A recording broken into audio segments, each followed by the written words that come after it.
The Single Tracks podcast is brought to you by TPC, the Pros Closet.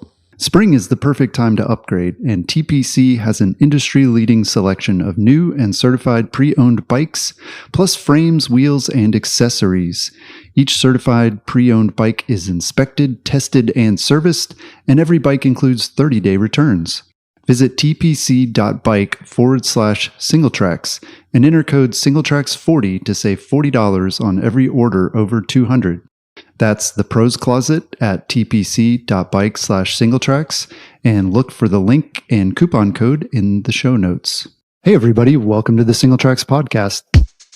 My name is Jeff, and today my guest is Eddie O'Day. Eddie is an ultra-endurance athlete and member of the board at the Georgia Cycling Association. Last summer, he became the first person to complete the 5,900-mile Eastern Divide bikepacking route over the course of 78 days and 10 hours. Thanks for joining me, Eddie. Thanks for having me. So why did you decide to attempt to ride the full Eastern Divide route? Nobody had done it yet, so... Yeah. And that was a big part of it, was to take on the challenge of being the first one. Mm-hmm. And I knew some of the pitfalls that would come with that, certainly navigation and a lack of knowledge on resupplies and such. So it was just something bigger and scarier than I'd ever done. That's what I head towards. Yeah. What made you decide to do it like as a fundraiser? I'd done the same thing when I did Tour Divide. Mm-hmm. Back in 2017, and that was a really successful fundraiser for the league, and they've been bugging me to do something since. Yeah. So it was an opportunity to kind of mix two of my loves together of supporting the Georgia Cycling Association as well as doing big challenges. So, yeah, I mean, you have been a mountain bike racer for a long time, and I imagine like you've ridden a lot of the same courses like every year after year. Does that sort of get boring? Like, are you trying to kind of get away from that by doing these types of challenges? Yeah, definitely. And it was, when I started out, it was a lot of lap racing, the 12, 24 hour, 6 hour, and you're riding the same lap of the same place over and over and over again. Yeah. And then kind of transitioned to doing some of these bike packing or ultra routes, however you want to describe them. Mm-hmm. And that was way more interesting because you're not, it's a new set of challenges constantly. Right. Yeah. And then the Eastern Divide is just sort of the biggest one I could find. And yeah. And unlike, say, Tour Divide, where I could go find other people's stories and resupply lists and equipment lists and such, just none of it existed for this route. So it was just a huge challenge on every level. And that really, really got me excited. Yeah. Did you see it as more of like a mental challenge and like a logistical challenge or a physical challenge? I mean, it's all of those. And try to do a lot of homework ahead of time and figure out where my resupply points are going to be and understand what the environment's going to be like, the temperatures are going to be like, so that helps you decide what equipment you're going to need, etc. And so that's all sort of the logistics side of it. And then the mental side of just getting my head around doing a 6,000 mile route.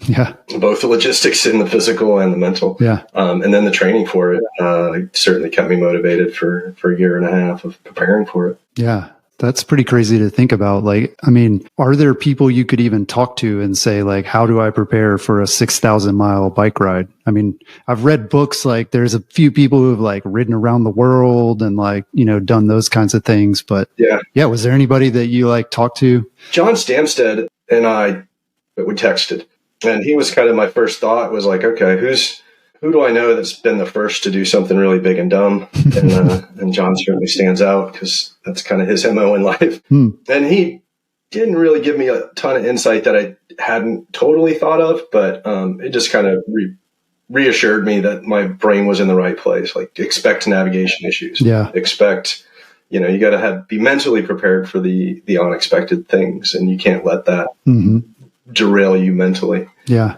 You're gonna have a lot of challenges that you haven't anticipated, which makes them even bigger challenges. Maybe they're not a challenge if you already anticipated, but you just got to be mentally ready for that. And that it's, some days are going to be really slow, and and hopefully other days aren't. Yeah. Yeah. Well, tell us about the start of the ride. Seems like you ran into a few snags even before you got rolling. Well, let's see. About 2 weeks out from the start, I learned that the maps that I had access to that I thought was the route was not actually the route. So I had done all this homework and made spreadsheets of where my resupplies would be, what at least Google said their hours would be, retail stores, and then what bike shops might be along the route and what their days of the week hours might be. There was medical facilities. Oh, yeah. I just had a very complete list, hotels, so that I could figure out, at a glance, like, okay, here's my next 100, 150 miles. And I can kind of plan my day or 2 days. And so I had done all that from, we'll say, like at the New York state border, New York, Vermont border, all the way down into Georgia. And then I kind of skipped Georgia and half Alabama because I've ridden all that so many times that I didn't really need a list. Yeah. And then went to work on Alabama into Florida. And then it turned out that basically from New York to Georgia was not the right maps. So all of that was fine, and my resupply list is not going to be useful. On top of that, nobody had gotten out to scout Nova Scotia, New Brunswick, and about half of Maine. So I was going to have to do the scouting as well as like ever, or like how recent does someone need to scout it for you to be like, okay, that condition should be right? No one had ever. No one had ever done it. Wow. No. So that was kind of I guess because of the distance from those that were putting it together, which is bikepacking.com, and they're based in Brevard, North Carolina. And so that was just all really far away, and they didn't really have local contacts, and people had been meaning to get up there, and then COVID happens and you can't even get into Canada for 2 years. That was also that was a question that was hanging out there. It was like, am I even be able to get to Canada, or am I going to have to do this, to skip that part? Right.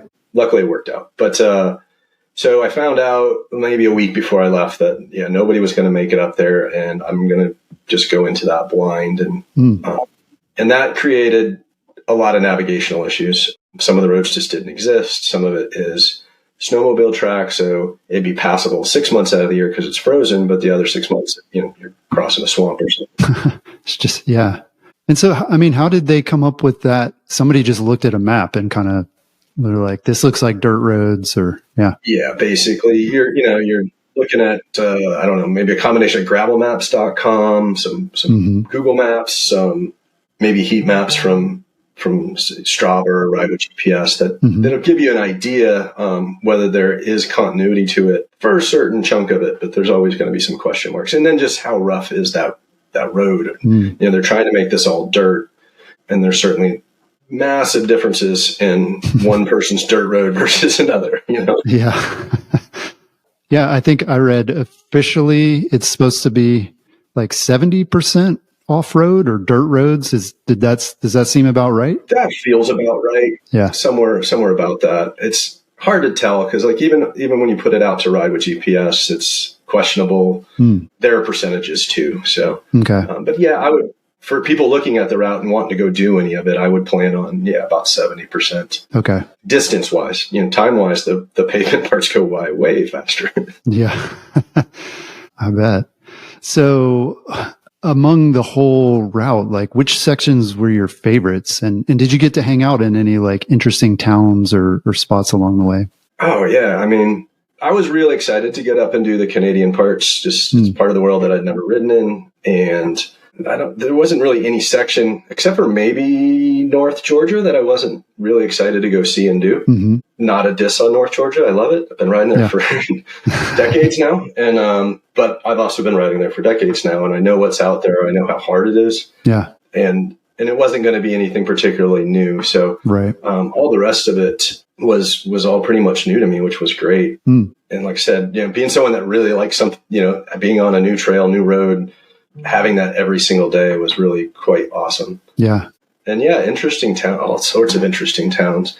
And, and I come riding into town, I got this bike all loaded up with bags, and I'm wearing a kit no matter where I go, cause that's all I have. And of course I get a lot of questions. And once people start wrapping their head around what I'm doing and or, where I came from or where I'm going, depending on which end of the route I was at, people just started bending over backwards to help me out and or put me up or bring food. I had one lady, I think it was in Selma, Alabama. She just started chatting me up in a restaurant.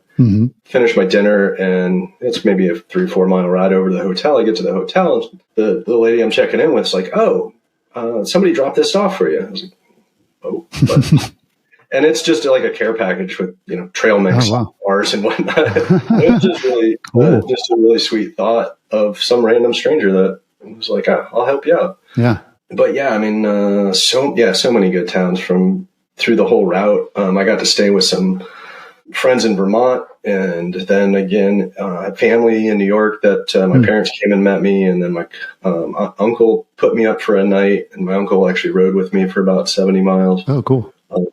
Yeah, that was a great day, a great couple days. And then some other cousins that I grew up with met up with me further down New York, and then again in Virginia, I had friends come out, actually Pennsylvania.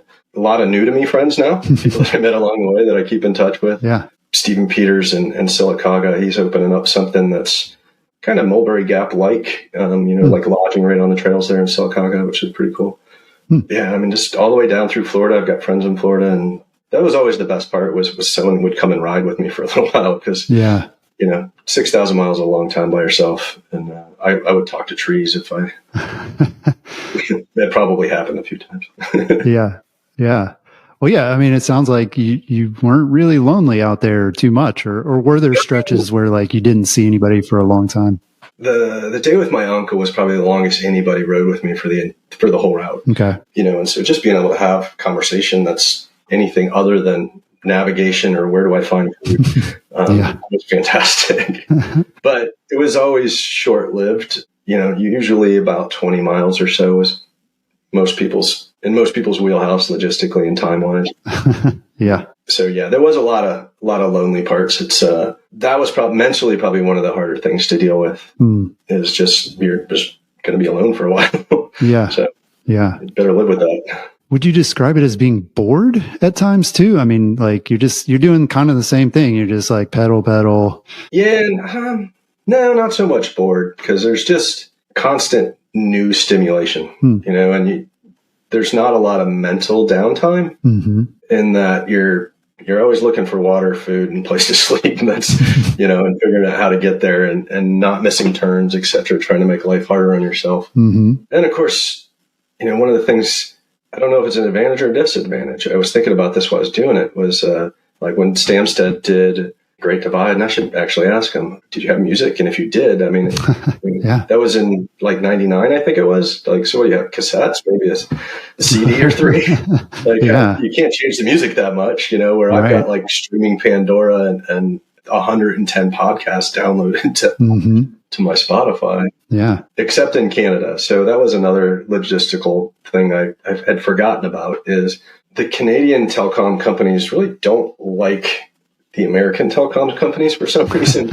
And so regardless of what my plan says for international data, when I get to Canada, it's a half a gig per day. Oh, geez. And you can burn that up looking at Google for, 5 minutes. Oh, man. It feels like it.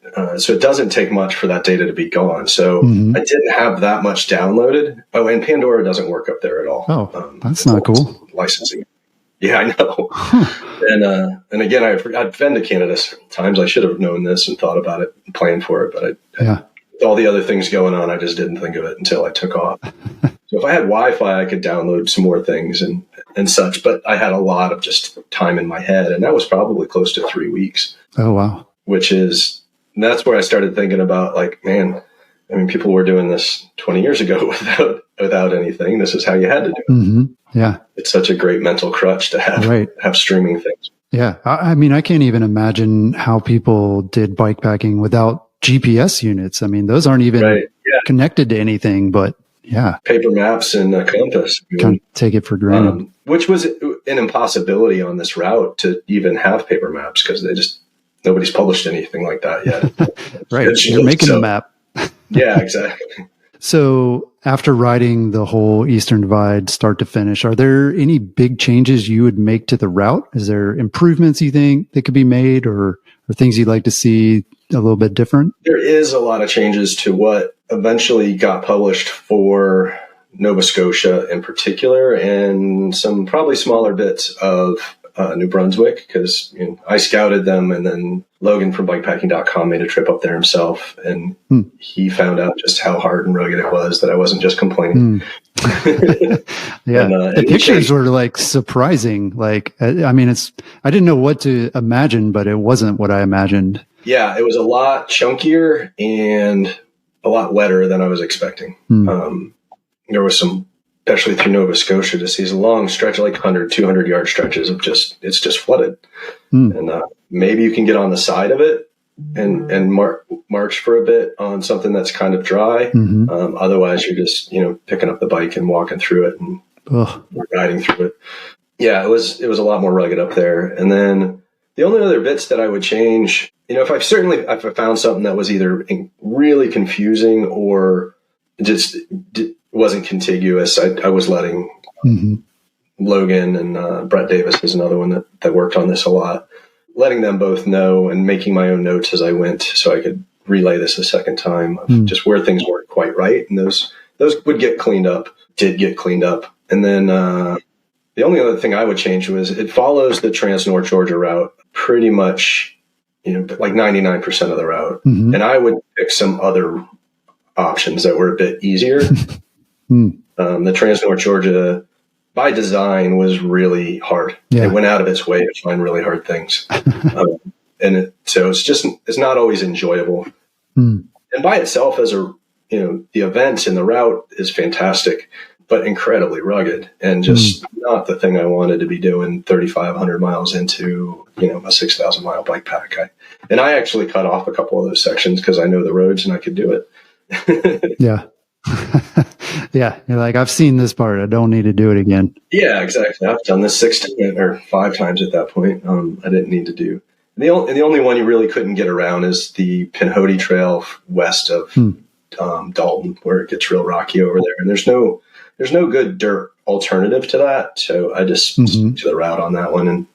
And I knew it was coming. It's a mental game, I guess. Bit of a physical game too, but you just know you're going to be going really slow through that part. Yeah. Yeah. I mean, you're right. I know that section, very familiar with it. Do you ride the whole thing, or are you like on and off the bike with all the gear? No, it's, you're riding it from east to west. Right. Which is kind of backward from the way most people do it. What most people have raced on anyways, on the Snake Creek time trials. So imagine all those really steep downhills that you have, and then a 50-pound bike, and then 4,000 miles in your legs. So no, I walked a lot. Yeah, good. Even you're human. Yeah, exactly. I am. And I had 20 millimeters of suspension front and rear. I used some Redshift suspension. So it's not, the bike's just not really for that. Yeah. Was that a good choice for the route? For the whole of the route, yes. Yeah, for the whole of the route, I used a Rodeo Labs Flanimal, so it's a steel frame or steel and carbon, and then and a carbon their spork, their carbon rigid fork, and those Redshift bits, and 650 wheels with like a 235 tire. Okay, so big tire and some suspension there versus suspension that I'd have to. If I thought about a suspension fork, the bike's not really designed for that, which is one downside. But also, I'm looking at it, it's like I'm going to have to rebuild this thing 2 or 3 times throughout the route. And so that's a whole other logistical hurdle. And you'd have to do that in a place where you have a shop that has that kind of experience to do that kind of thing. It's not every bike shop's set up for that. So I'd have to find those shops, plan it ahead, have the parts that are available. So it's just one more thing to not have to deal with. And really, I think the bike was great for 85, 90% of the route. And I could have gone with hardtail mountain bike, but again, I'd have to deal with rebuilding suspension and that bike would have been great for some of the rougher bits that I did, but maybe not so awesome for, say, 200 miles of pavement in Florida. Right. So yeah. There's a trade-off everywhere. Yeah, definitely.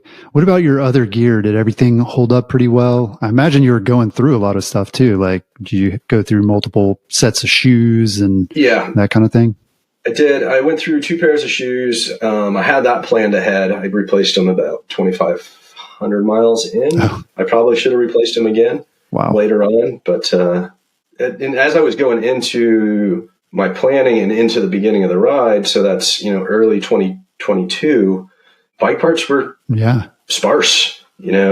Some things were available and some things weren't. It took me a good probably 8 months of collecting parts to sort of get everything ahead of time. Yeah. Knowing that I would need chains and cassettes and that kind of thing. I planned on 2 full rebuilds of basically anything that you would consider consumable on your bike. Mm-hmm. So from bar tape to my aero pads to the whole drivetrain, bottom brackets, brake pads, tires, shoes, saddle. I replaced my saddle. Twice. What happened to the saddle? Like, did it get torn up, or like just the foam gets compressed, or? No, that's an area I'm really particular about. Mm-hmm. As you should be. One as an ultra racer and bike fitter, that is one key area. And when they start fatiguing as they age, right, and they start sagging more, and it does 2 things. You're going to kind of slide down to the low point. Okay.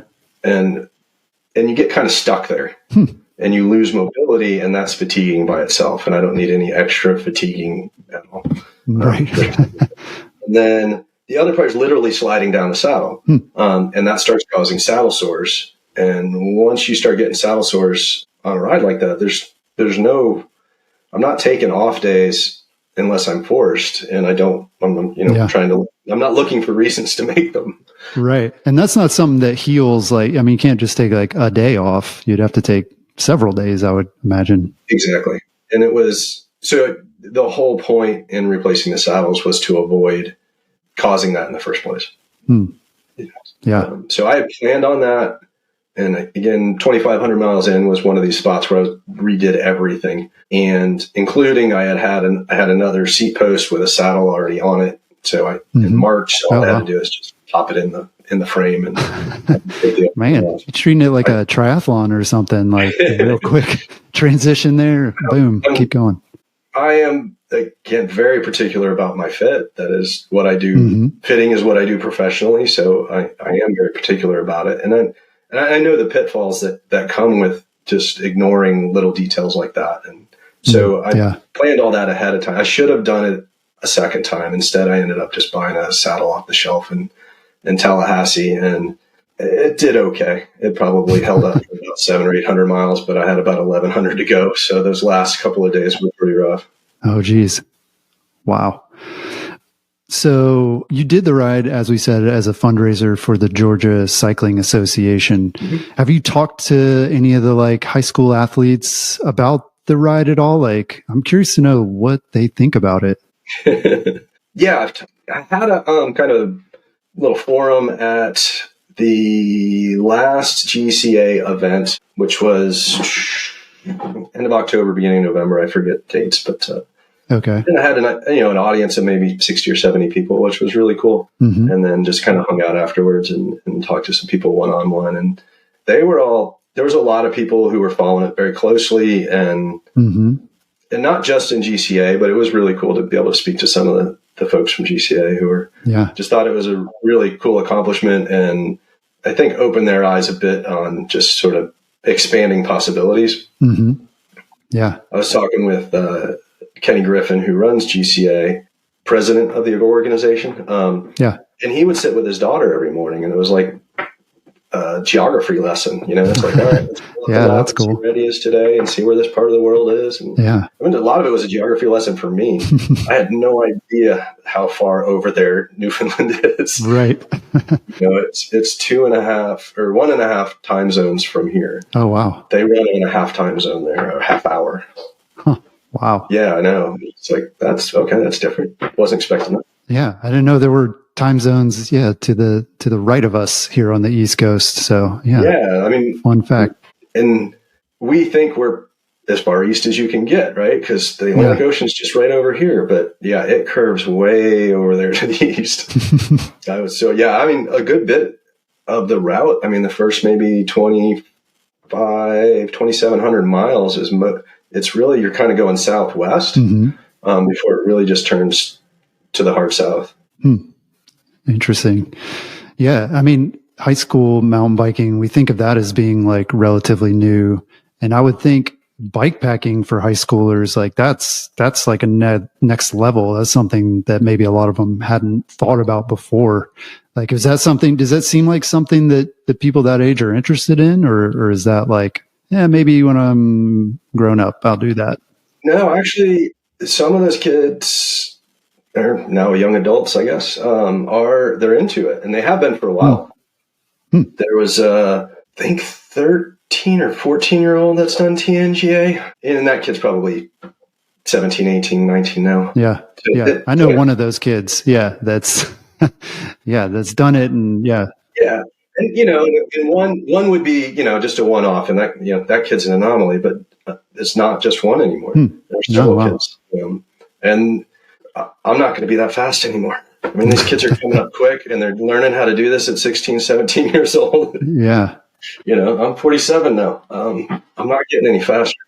Bikepacking is interesting because it seems like, for a lot of folks, you do peak much later. This isn't like World Cup racing or anything. I mean, this is like, you got to know how to pace yourself. You got to know how to do a lot of stuff. Yeah. Patience really pays off in that kind of racing. And, and not, I wasn't racing the Eastern Divide. I certainly wasn't trying to go slow, but yeah, you can't, there's little things that are different, in a cross country race, every second matters, every pedal stroke matters. You're jumping out of those turns and accelerating as hard as you can. And if you try to do that in a bike pack, you are not going to last long. Right. The world will smack you down real quick. And you have to be very deliberate in not doing those things and conserving that energy and learning what that means for you as an individual. Because it's different for everybody. Yeah, for sure. Were there any points during the ride where you wanted to give up, where you were just like, I'm good. Maybe I'll try another time? I was definitely ready to be done at the end. Well, that's good. That's good if you kind of kept those thoughts away until the end. I'd say we talked after I did Tour Divide in 17, and I think I wanted to quit that every single day. I think there was a moment every day where I was I am so over this. There's no place to go, right? You have 100 miles, whatever, to the next town. And a lot of times it's just that you're hungry. And if you can get some food, it'll change everything. Yeah. And I learned a lot of lessons from that experience. Not that I went into this deliberately, like you have to have this mindset and love every day. I was just had a bit more gratitude of being there and having the opportunity to be out, and be out there that long and do something that big. And I was quite aware of that. And that helped a lot. I don't think I was that, mature when I did Tour Divide. Right. That's the wisdom thing that comes with age. It seems like, Yeah, exactly. And so I was just, most days I was just grateful to be out there. I mean, on day 5 of being in the rain and cold, like, this could be a different experience, but I still wanted to be out there. Yeah. And then on like the end of Tour Divide, where I was like, oh man, summer camp's over and I want this to go on and I'm starting to get the hang of it. Like by the time I got to the end of the Eastern Divide, I was like, I want to go home. I want to sleep in a bed, my bed. I want to just, sit on the couch with my girlfriend and watch TV for the next 3 months. Yeah. Even though she doesn't like to do that. Well, do you think that's a function of the trail, or is it the length of time? Because obviously to do the Tour Divide, I mean, that probably took you half as much time as doing the... Oh, not even. I mean, the Tour Divide was 2,750 miles. That took me 3 weeks. And so this was more than twice as long. And I mean, it took me 2.5 months. Yeah. So somewhere between 3 weeks and 2.5 months, that's like the right amount of time to be out there. And we were talking earlier about, just the pitfalls that you run into going into this. And I was basing my mileage on sort of what I was able to do at Tour Divide, which was like 135 miles a day. And I thought, if everything goes pretty well, I could probably have done 140, 150 miles a day. So when I was looking at the Eastern Divide, I was like, all right, 120, 125 miles a day seems like a good way to go at this. In the end, it was 85 miles a day. Oh, wow. That's a big difference. Yeah, exactly. I didn't plan to be out there as long as I was. It just, once I got into it. Was it the terrain or what was it that made it so much slower? Yeah, the terrain's a lot harder. The climbs are steeper, so therefore slower and more taxing. The terrain is more rugged and rocky. The roads aren't nearly as smooth and fast rolling, the dirt roads. And then, and that was most of it. That and it may be something related to sort of COVID and labor shortages and whatever else is going on in the world. It just seemed like every place I went to get food, like most every restaurant, just seemed so much slower than I remember things were. Yes. Yeah. And some of it is like a lot of the places I were going was kind of little small touristy towns, and they're one, short on labor, and two, they're small touristy towns. Nobody's in a hurry. Except you, because you're trying to get to Florida. I got life to get back to. Yeah. And then I think another piece of that is on the Tour Divide, or the Great Divide route. That route has been around for 25 years now, almost. And so the people in those towns and in those restaurants have been seeing riders come through, and the Tour Divide itself is now around 200-ish people. So they get it a little bit more as far as the urgency goes. Yeah. Where, I was the first one through on the Eastern Divide. Nobody ever heard of it. Nobody knew what I was doing. They're like, we're pretty sure you made that up. That's not a thing. Exactly. Huh. Interesting. Well, yeah, I mean, that's really good too. I mean, I think a lot of us, we think of the West, the mountains are bigger and the terrain is bigger and things are more extreme. But yeah, I mean, the Eastern Divide, it sounds like that's definitely not one that people need to underestimate. Like, do you think there's going to be demand for riding the Eastern Divide? Like, will we ever have a grand depart? And like, yeah, how long before someone even does what you did again? So there was actually people out riding it while I was. Nobody that had done the whole thing. One guy in particular, hey, Rafe, hope you hear this.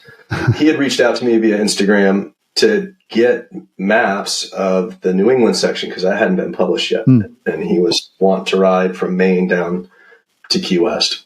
Oh, wow. So I just pointed him over to my Strava account and I was like, there's all my maps. Just download everything. Yeah. Wow. And he did. So he started maybe a month after me and I got finished and there was an event at Mulberry Gap up in North Georgia and he had heard of the event via my Instagram and I was going. So he was riding in at the same time. He ended up stopping there. It's still whatever he did, like 3,500 miles, I guess. Ooh. So yeah, so people were out there and there's other people I was aware of. There was another guy who went up several weeks, maybe a month after I started up to Newfoundland, but they got hurricanes last year. Oh, yeah. It's very odd for hurricanes to go that far north. They usually spin off out in the Atlantic and go away. So, yeah, he's up there and they're having these like 35, 40, 50 mile an hour sustained winds. And of course, you don't go anywhere on a bike. Yeah, that's not fun. Ride into a wind like that. So, yeah, he didn't make it too terribly far and kind of took some rides here and there to try to cover some ground. But so, yeah, to answer your question, yes, there's already demand. How many people are really going to have the time to go do a big through ride on it? It's not. If there is a grand depart, I'd be surprised if it was more than maybe 10 people. Yeah.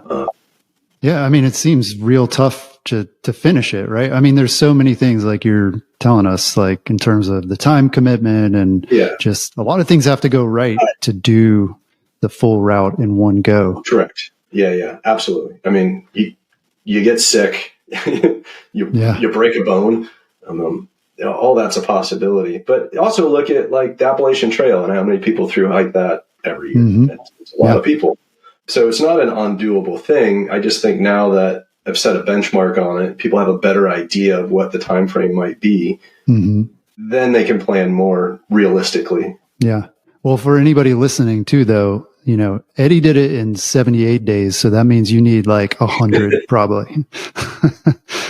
It'd be a lot more fun to do it in 100 days. Yeah, sounds like it. You mentioned the Appalachian Trail, hundreds of, I think last I checked, there were hundreds of people maybe that finish it every year, but yeah, I feel like there are thousands who start it. So fair enough. Yeah, I could see a lot of people starting this one, but maybe not finishing. Mm-hmm. Yeah, and I'm looking at, again, the Great Divide route, or Tour Divide itself, the Grand Depart event. The year I did it, I think 192, I think, was the number that started, and like 30 people had finished within the 30-day mark. Wow! So the attrition rate is always high on these kind of things. Yeah, because there's just so many things that can go wrong, from food poisoning to whatever other sickness to spraying yourself with bear spray to crashing your bike and breaking something on you or the bike. Yeah.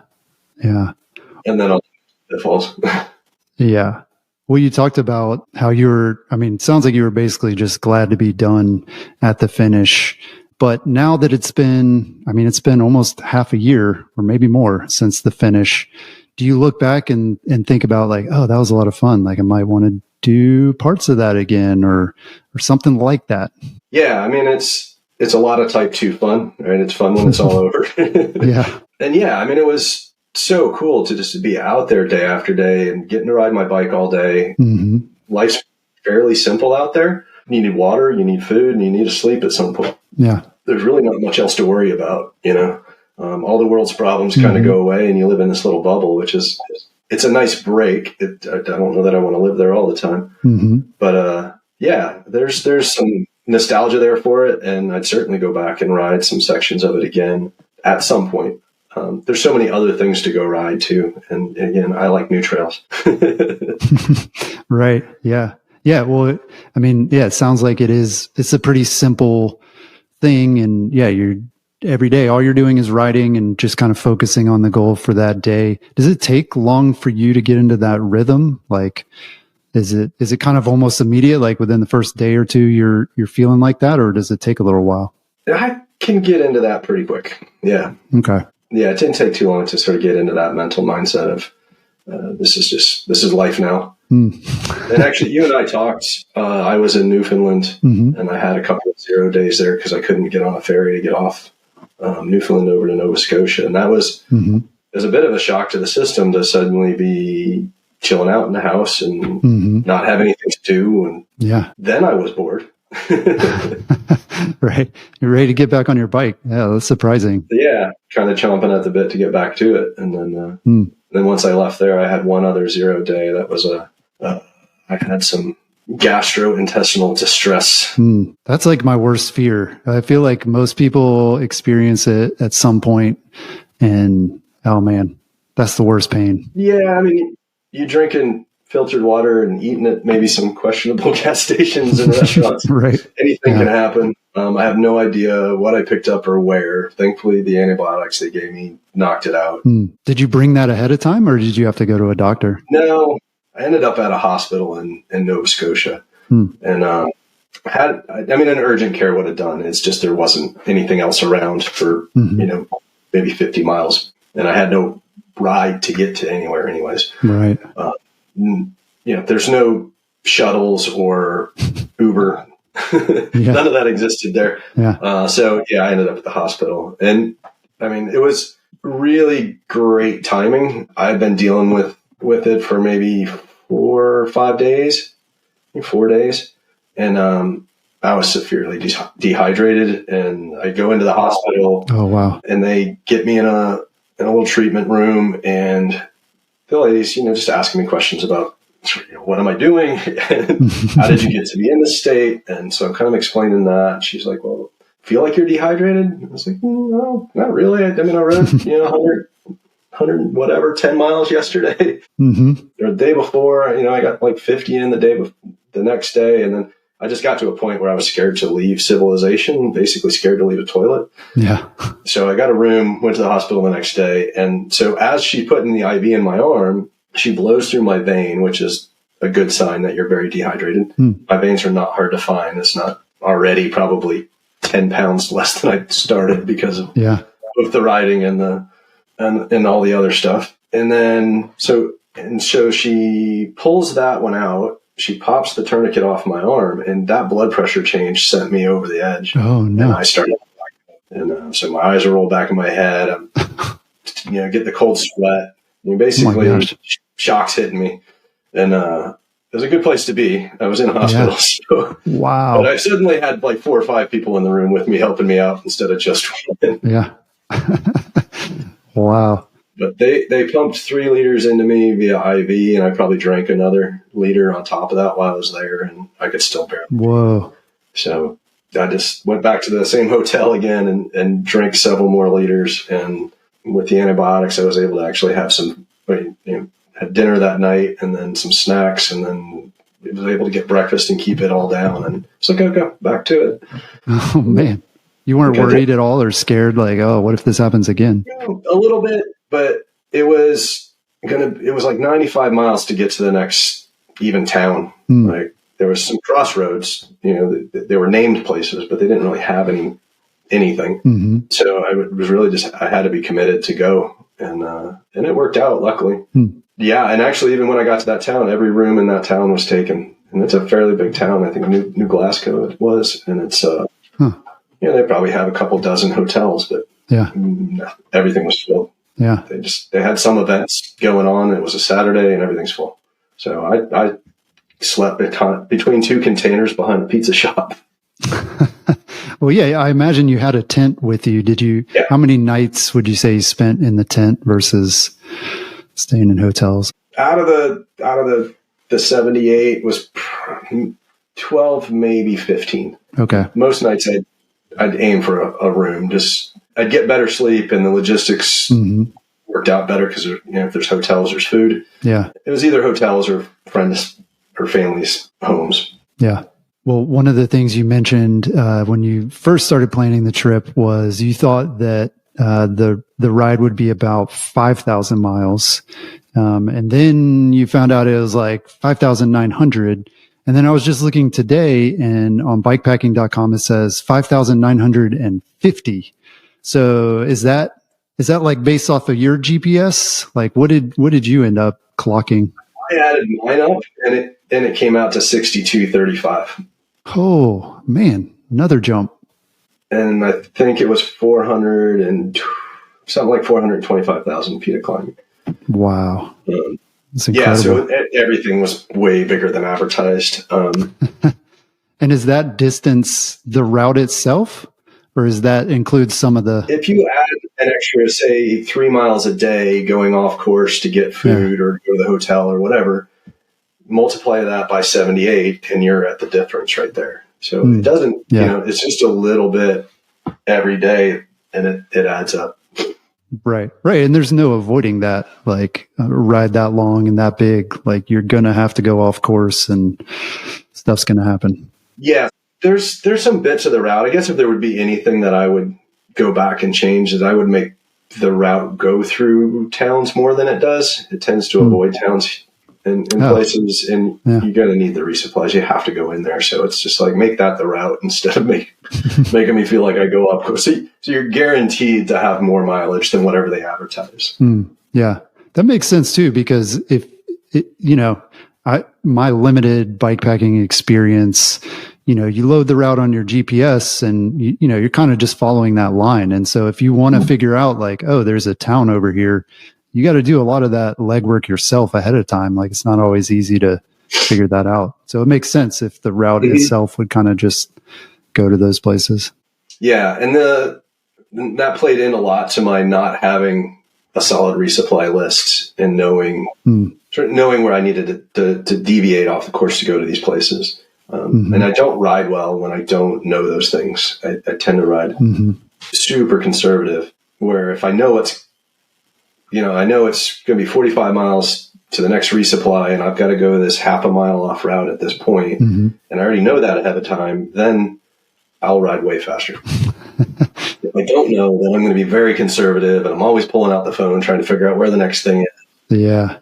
It's just much easier for me if I already have some idea of what's coming. Right. Yeah, that makes sense. So my final question for you is, does completing a big ride like this change you as a person? Yes. I don't see how it wouldn't. It certainly changes me, and become more accepting, I guess, of things. You try to control, you put your energy into the things that you can control and let go of everything else because you can't. And I think I've certainly said that to myself many times in life, but out there on those big rides, you don't really have a choice. And you have to learn that lesson or you're going to pay for it every day. And you just spend a lot of mental energy sort of being angry at things or upset about things that you have no control over. Yeah. And so that comes home with me for sure. There's just a feeling too of just this self-reliance. I mean, the apocalypse could happen tomorrow and I could jump on my bike and ride away, and pretty confident that I can survive for a while. And probably do it just like a bike pack, just avoid humans for a while. Yeah. And there's some short-term changes too. There's certainly sort of something that doesn't get talked about a lot around bikepacking in general or big events in general is there's just sort of a depression that follows afterwards. You're on just such a high for so long while you're doing it. You're out there, you've got all this endorphins going on all day and all the positive chemistry going on in your brain, and then you suddenly turn that off and get back to real life. So yeah, and for me, this particular trip coincided with I'm back in the fall, right? So the days are all getting short and it's dark and it's cold. I'm not really wanting to ride, so I'm not exercising very much. And the seasonal depression on top of this sort of big post-ride depression. I'd say it was a pretty rough winter, but thankfully I managed to get through it. We made it into the time change. The days are longer. It's 80 degrees in March. So it's, it certainly does change you. And I'm sure it's different for everybody. Well, Eddie, thanks so much for taking taking the opportunity to tell us about the ride, and super inspiring to a lot of people I know. So thanks. Oh, you're welcome. Thanks for having me. Well, you can connect with Eddie and find out more about what he's doing on social media at Eddie O'Day. He's also got a website, cyclingtechniques.com.